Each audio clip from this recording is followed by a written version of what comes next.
Bonjour à tous, c'est le Killer qui vous parle donc pour une nouvelle de comparaison. Aujourd'hui consacrée à un modèle Lego Ninjago, il s'agira du Boulder Blaster. On va donc effectivement comparer la version originale du modèle sortie en 2015, c'était la référence au 1747. À l'époque, ça coûtait 34,99 €, ça contenait 236 pièces, à sa version Legacy 2021, la référence au 11 736, cette fois-ci coûtant la somme de 39,99 € et contenant 449 pièces. Donc effectivement, un modèle maintenant 5 € plus cher, mais aussi avec plus de pièces, donc souvent un peu plus massif.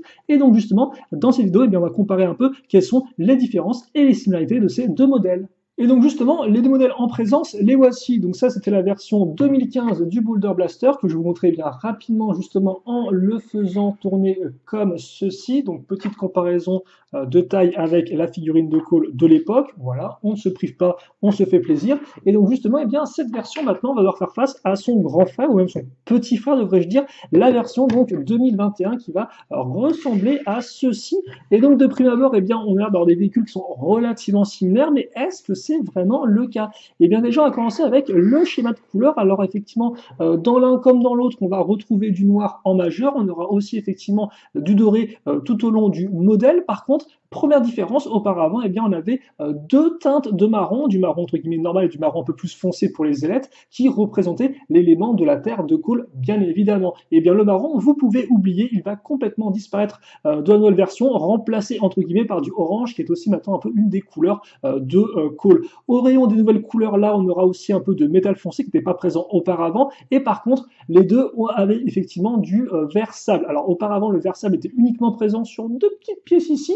Maintenant, il sera quand même un peu plus présent avec l'avant du véhicule à ce niveau-là ou encore sur les côtés. Mais aussi forcément, ce qui va changer, c'est un peu la répartition des couleurs. Déjà, on peut remarquer qu'à l'époque, par exemple, à l'arrière, on avait la pièce comme ça en gris foncé, idem le réacteur un peu en gris clair, idem les ailettes étaient en marron. Et bien, tous ces éléments vont plus ou moins être remplacés par du noir, effectivement, sur la nouvelle version. En fait, le seul élément qui n'est pas très extrêmement noir dans la nouvelle version, ça va être l'avant du véhicule, où effectivement, c'est plus les teintes grises et vert sable qui vont ressortir. Alors que justement, à l'inverse, à l'époque, on avait encore du noir justement à l'avant du véhicule, ce qui faisait que la partie entre guillemets avant des 8 canons était un peu mieux intégrée au reste du véhicule. Idem aussi à l'époque, comme vous pouvez le voir, on a vraiment entre guillemets du marron qui encerclait le modèle comme une forme de croix un peu, donc ici, là, là et là, alors que maintenant effectivement sur le nouveau modèle, ce n'est pas vraiment le cas. On pourrait dire qu'entre guillemets ce rôle revient à la couleur dorée, mais c'est pas vraiment le même délire,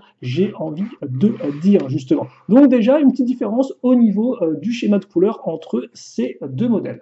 Et ensuite, forcément, on va voir le design en lui-même de nos deux modèles. Donc déjà, on va remarquer, on va aller droit à l'essentiel, que la différence, on va dire, principale entre les deux versions du Boulder Blaster, c'est la ligne du modèle. Car en effet, sur la vieille version, il y avait, entre guillemets, le pied du modèle, ou plutôt la poignée du modèle, qui pouvait se replier à l'arrière, permettant de mettre le modèle directement à plat sur le sol. Et donc ça faisait qu'on avait un véhicule qui était vraiment, entre guillemets, un peu très longiligne, un peu. Et ce côté longiligne, on va le perdre sur la nouvelle version, plus ou moins, car en effet, la poignée, on la retrouve, mais on ne peut plus, entre guillemets, l'incliner vers l'arrière, ce qui fait que le modèle sera déjà surélevé par rapport au sol et donc aura un côté un peu plus imposant, un peu plus massif que ne l'avait effectivement la version originelle du Boulder Blaster. Et même sans ça, si on compare la hauteur de la partie principale en nombre de briques, ici on a 5 briques et 2 plaques. Je vous rappelle que 3 plaques égale 1 brique en termes de hauteur, alors que ici effectivement c'est 6 briques et 1 plaque. Donc déjà un peu plus grand rien qu'au niveau de la construction elle-même.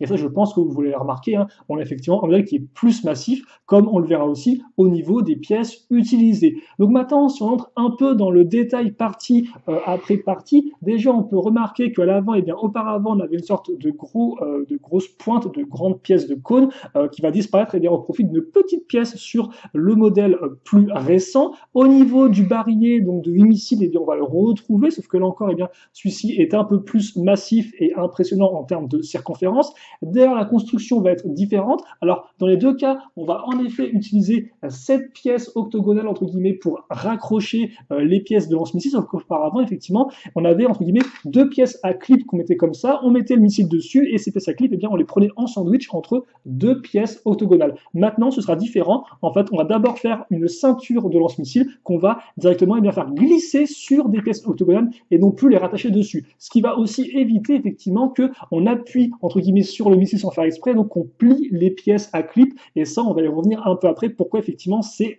important. Gardez-le juste en tête pour l'instant. Si on continue, on se rend compte ensuite bien qu'on va utiliser une pièce aussi de jante juste après, sauf que comme vous pouvez le voir là encore, bien la taille était augmentée pour la nouvelle version du modèle. Forcément maintenant on a aussi un pied qu'on n'avait pas auparavant, mais ça vous l'avez remarqué vu qu'on a parlé effectivement des pieds juste avant, et surtout autre grosse différence, bien ici on avait une grosse pièce de roue qui faisait effectivement le reste du barillet, donc un vrai cylindre parfait, un vrai cercle parfait. Ça va être remplacé bien par de la construction vraiment avec des petites pièces sur la nouvelle version du modèle. Si je laisse un peu plus cette lumière pour que vous puissiez voir, voilà. Et donc justement, bien cela peut permettre d'amener plus de détails, comme par exemple les petits pistolets qu'on n'avait pas auparavant. Par contre, on va presque perdre le tuyau. Pourquoi je dis presque? Parce qu'effectivement, on va le retrouver, mais sous forme de sticker. Et vous remarquez, c'est pas la même chose, on est d'accord, mais au moins il est présent. Les harpons qui sont ici en plus. Maintenant, si on passe bien au centre de nos véhicules, donc la partie cockpit en elle-même, on va retrouver le même système entre guillemets de mécanisme, on en reviendra un peu après, donc c'est-à-dire qu'on aura effectivement deux grosses roues dentées, sauf que sur la nouvelle version, on aura en plus une pièce qui permettrait effectivement d'accéder plus facilement au mécanisme par rapport à la vieille version. Au niveau de la verrière, elle va être différente. Avant, c'était une verrière classique qui était continuée, entre guillemets, à l'arrière par la grosse pièce marron qui permettait effectivement de créer une sorte de forme un peu continue. Ça va disparaître au profit d'une nouvelle pièce de verrière avec des détails, des éléments en plus, comme ceci. D'ailleurs, en termes de cockpit, comme vous pouvez le voir, d'un côté, ça s'ouvre vers l'arrière, là, ça s'ouvre vers l'avant, au niveau des deux verrières. Hop là. L'intérieur est relativement, alors pas similaire, mais on a à chaque fois un siège et un écran de contrôle imprimé. Donc au moins, effectivement, c'est plutôt cool. Sauf que, effectivement, maintenant, le cockpit est entièrement fermé, là où avant, on avait des petits éléments qui étaient pentus, donc qui laissaient une ouverture. Par contre, vous remarquerez que là, avant, on avait une sorte de grosse lame qui sortait de la roue, c'est remplacé par les caténas sur le côté maintenant. Et idem aussi, les ailes qu'on a mentionnées tout à l'heure, elles sont remplacées directement par des ailes plus simples, faites de briques, mais qui sont aussi de couleur noire et qui sont aussi plus affinées. Si on continue à l'arrière, justement, ça entre guillemets, est remplacé par ça et aussi par le reste du cockpit. On remarquera qu'au niveau des ailes, alors maintenant, on va se mettre ici, voilà, hop. Donc auparavant, les ailes étaient vraiment très simples. C'était vraiment des grosses pièces avec un angle. On mettait quelques pièces dessus et des pièces de pointe et c'était terminé. Maintenant, effectivement, on aura une vraie construction avec des vraies textures, avec pièces avec tenons, pièces un peu plus lisses, comme vous pouvez le voir, avec des grilles, etc. On va quand même retrouver les deux lames sur les côtés, sauf que là, effectivement, elles sont un peu plus massives et accrochées de façon un peu plus propre. Et on retrouvera aussi l'aileron, justement. Et sauf qu'auparavant, là, on a une sorte de petite lumière. Maintenant, on aura un vrai réacteur à l'arrière. La poignée est identique en termes de construction, c'est juste qu'elle ne se baisse plus, et forcément qu'il y avait au moins un missile qui allait partir dans cette démonstration, c'est compliqué effectivement de manipuler sans qu'il y ait un missile qui soit lancé, et donc voilà un peu effectivement pour nos modèles, si je vous montre un peu comme ça de côté, voilà. Donc vous pouvez voir maintenant un peu les différences et les similarités, mais c'est vrai que d'une façon entre guillemets générale, on est quand même proche de la version vieille ou de la version nouvelle. On revoit vraiment les mêmes éléments, mais qui ont été modifiés. Alors, plus ou moins, mais quand même, j'aurais tendance à dire qu'ils ont été quand même moins modifiés que plus en soi. Et donc, on va voir maintenant ce qu'il en est au niveau des mécanismes. Et justement, on va passer rapidement sur ces derniers, car il n'y a pas non plus grand-chose à dire dessus. Les mécanismes vont être vraiment les mêmes entre les deux véhicules. Donc, comme vous avez pu remarquer, on peut bien sûr ouvrir la verrière du cockpit, il n'y a pas de souci, c'est juste que c'est dans deux directions différentes. Les petites ailes peuvent être inclinées si vous le souhaitez, que ce soit sur la vieille version ou la nouvelle version donc, du Boulder Blaster. Et bien évidemment, comme je l'ai déjà mentionné, le concept de la poignée à l'arrière, avant on pouvait la replier, maintenant effectivement, elle sera coincée dans une seule position, et donc forcément ça c'est pour vous aider à le manipuler, et aussi directement à mettre votre doigt sur la petite roue dentée afin de tirer les missiles. Là encore, même concept, à savoir qu'on aurait une boîte à mécanisme à l'intérieur du modèle qui va faire le lien entre les roues dentées qui sont ici et donc la partie avant grâce à une grande barre justement qui va traverser tout le modèle et donc qui va faire le lien entre les deux. Et donc l'idée, c'est que, pour tirer les missiles, il faut qu'ils butent contre quelque chose. À l'époque, c'était la petite boule, la petite rotule qui était placée au-dessus, donc, directement dans un des trous de la roue. Alors que, effectivement, maintenant, hop là, je vous montre ça un peu mieux, comme ceci. Alors que, effectivement, maintenant, cela va incomber à la pièce de jante qui est ici, hein, hop là, qui est en dessous. Donc elle est un peu plus grosse et surtout elle est cachée par rapport à l'ancienne version du modèle. À noter aussi que, autre chose, c'est que, comme je vous disais, des fois, il arrive que quand vous enfoncez ces pièces-là, elles descendent, elles tombent un peu du fait de la construction. Le fait est que, des fois, quand ça arrive, il est possible que le missile passe sous la rotule sans être touché par cette dernière et donc ne soit pas lancé. Ce qui n'arrivera pas effectivement avec la nouvelle version, vu que, c'est accroché complètement différemment, il n'y a pas du tout ce problème-là. Alors, certes, c'est un problème qui est, je pense, extrêmement rare, mais ça m'est arrivé, donc je tenais quand même à vous le préciser. Et donc, quand vous êtes prêts, l'idée c'est que, on va faire les modèles un par un parce que sinon ça va être l'enfer, je pense, c'est que effectivement vous appuyez avec votre pouce ici, et donc ça tire les missiles.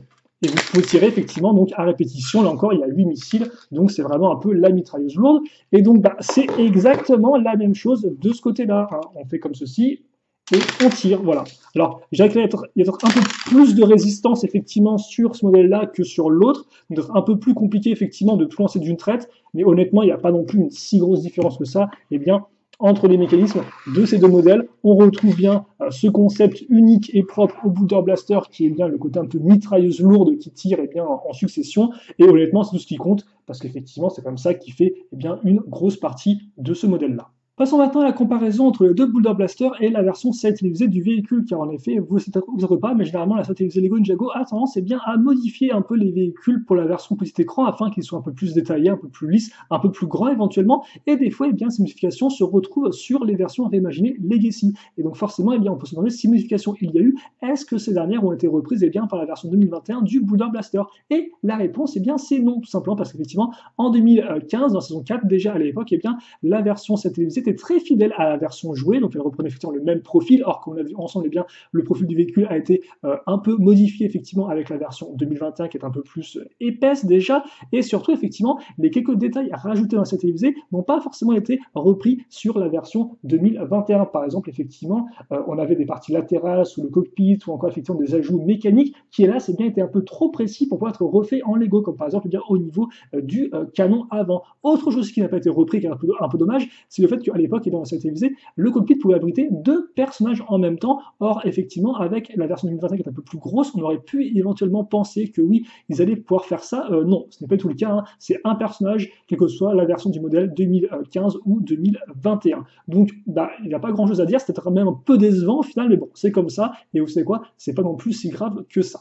Et pour conclure, que dire sur ces deux Boulder Blaster? Alors vous savez, moi ce que j'aime bien faire de comparaison avec un modèle Legacy, c'est de me poser la question, est-ce que le modèle Legacy remplace ou pas la version originale? Il y a effectivement deux options possibles, soit elle ne la remplace pas mais elle la complète, parce qu'en effet la version Legacy va être suffisamment différente, va proposer des choses complètement nouvelles par rapport à l'ancienne version, et dans ce cas-là effectivement les deux peuvent cohabiter ensemble, ou si à l'inverse, justement la version Legacy est vraiment une plus jolie version, une version plus propre, plus moderne de l'ancienne, et donc dans ce cas-là, effectivement, elle peut complètement remplacer l'ancienne qui était un peu pauvre, un peu vide.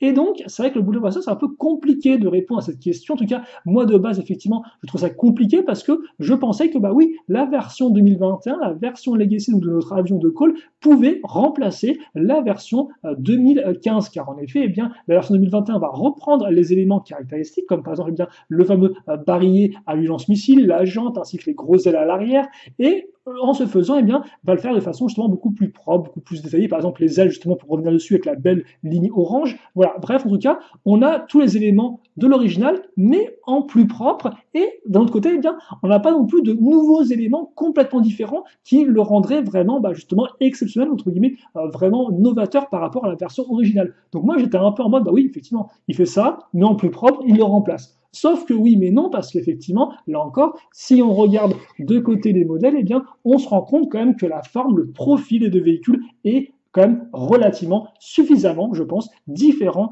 entre les deux. D'un côté, on a vraiment un véhicule qui est très proche au niveau du sol, mais pas que, parce qu'effectivement, avec l'ajout de la pointe ici, avec aussi les missiles, comme on peut le voir, qui entre guillemets, la circonférence des missiles, donc le cercle que forme le missile, est plus petit que la circonférence de la roue ici, ce qui fait qu'on a vraiment l'impression d'avoir une sorte de fusée à réaction avec deux ailes à l'arrière. C'est vraiment beaucoup plus effilé que ce véhicule-là qui effectivement lui va aussi avoir le petit socle en plus, donc c'est déjà il va être relevé au niveau du sol, et surtout La batterie de missile, elle est carrément surélevée par rapport au reste du véhicule, là où ce n'était pas le cas ici. Donc rien qu'avec ça, plus aussi par exemple eh bien, la différence de schéma de couleur, certains peuvent préférer en effet l'usage du marron à l'usage de l'orange. Eh bien, tout ça fait que il y a des éléments qui peuvent être totalement remplacés par celui-ci, mais d'autres quand même qui sont propres à la version 2015. Donc c'est un peu compliqué de répondre à cette question. C'est vrai que moi personnellement, je trouve que la version 2021, honnêtement, pourrait facilement la remplacer, mais je ne peux nier qu'il y a quand même des différences qui sont présentes, quoi. Mais c'est vrai que c'est dommage, parce que la version 2015, elle a du vide, quoi. Les ailes sont un peu vides, l'arrière est un peu mal fini, je trouve, c'est vrai, idem un peu pour les parties latérales, mais il n'en reste quand même que, malgré ça, ça reste assez différent de ce véhicule-là. Donc après, c'est aussi à vous de voir. Après, par contre, aussi, sur le point sur lequel j'aimerais bien revenir, c'est le fait que, eh bien, en termes de prix, par contre, j'étais étonné de voir que ce modèle-là ne coûte, entre guillemets, que 5 euros de plus que celui-ci. Or, pourtant, pour moi, celui-ci a quand même beaucoup plus de pièces, il est plus massif, idem aussi, je ne l'ai pas montré, mais il y a une structure qui vient avec et tout. Donc c'est vrai que pour moi, en termes de prix, celui-ci quand même vaut peut-être plus le coup que celui-là. Encore plus être aujourd'hui où effectivement, bon, lui, vous le trouvez neuf, ce sera cher, le trouver d'occasion, ce sera, je pense, le prix qu'il avait à l'époque.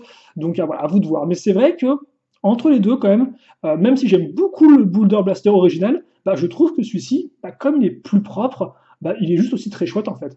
Et donc c'est vrai que mon cœur balance un peu pour celui-ci, mais je peux comprendre pourquoi certains pourraient préférer celui-là. Bref, je pense m'être assez répété comme ça.